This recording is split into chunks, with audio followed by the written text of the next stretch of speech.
ကျွန်တော်တို့ AI ကလည်းဒီလို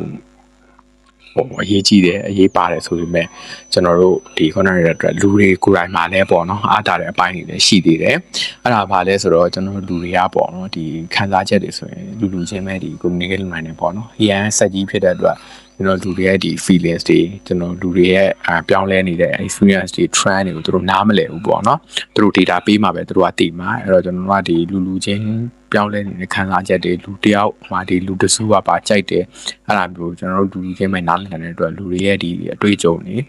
ဒီဟာတွေကလည်းအဖို့တန်နေရောမှာပဲပေါ့နော်မိသားစုကြောင့်ဒီလူတွေကြားမှာနားလဲတဲ့ဒီသုံးလုံးပုံစံတွေမရှင်းလင်းတာတွေကိုလူတွေကပဲဒီရှင်းလင်းအောင်လုပ်နိုင်နေပေါ့နော်ဥပမာကျွန်တော်ဒီတစ်မျိုးနဲ့တစ်မျိုးဒီ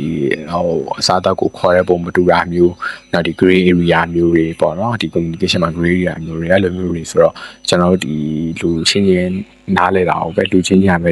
ရှင်းလင်းအောင်လုပ်နိုင်တယ်ပေါ့နော်ဒါတစ်ခါကျတော့ဒီကျွန်တော်တို့ဒီအကောင်လုံး AI ဆိုတာလည်းလူကပဲမွေးဖွားလာတာပဲလေအဲ့တော့ကျွန်တော်တို့ဒီ internet ပေါ်ဒီ digital ပေါ်မရောက်သေးတဲ့ idea အသစ်ဆန်းနေတာပေါ့နော်လူတွေစီကပဲလာအောင်ပါအဲ့တော့ AI ကလည်းသူဟာသူရှိမယ်ဒါပေမဲ့လူတွေကလည်းဒီအဖို့တန်အောင်ပါပဲလူတွေကလည်းအားတာတဲ့အပိုင်းရှိအောင်ပါပဲပေါ့နော်အဲ့တော့ကိုယ်မှ share ဒီ value တွေကိုမပြောက်ပဲနဲ့ AI ကိုတွဲသုံးမယ်ဆိုရင်ကျွန်တော်တို့ကဒါအရန်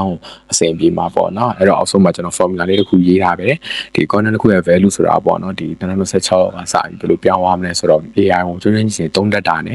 ကျွန်တော်တို့လူရဲ့ human insight ပေါ့နော်လူကဒီတစ်ခုခုဆိုရင်ကိုတည်တဲ့နားလေတဲ့ဟာပေါ့မူတည်ပြီးတော့ပေါ့နော်အဲ့လိုမျိုးဒီ content value ကျွန်တော်တို့တိုင်းတာမျိုးတွေထိရှိလာနိုင်တယ်ပေါ့နော်ဒီ organization အကြီးတွေမှာဆိုအဲ့လိုမျိုးတွေလောက်တာတွေလည်းရှိလာပြီလို့လည်းကြားရတယ်ပေါ့နော်အဲ့တော့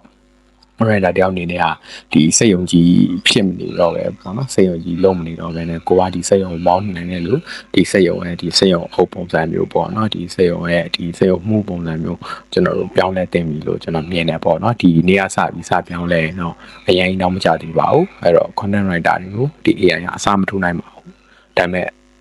content writer တွေကို AI ကလုံးဝအစားမထိုးနိုင်ဘူးဒါပေမဲ့ဒီပေါ့နော်ကျွန်တော်တို့ဒီသုံးတတ်တဲ့လူတွေကတော့မသုံးတတ်တဲ့လူတွေကိုအစားထိုးရမှာပါပေါ့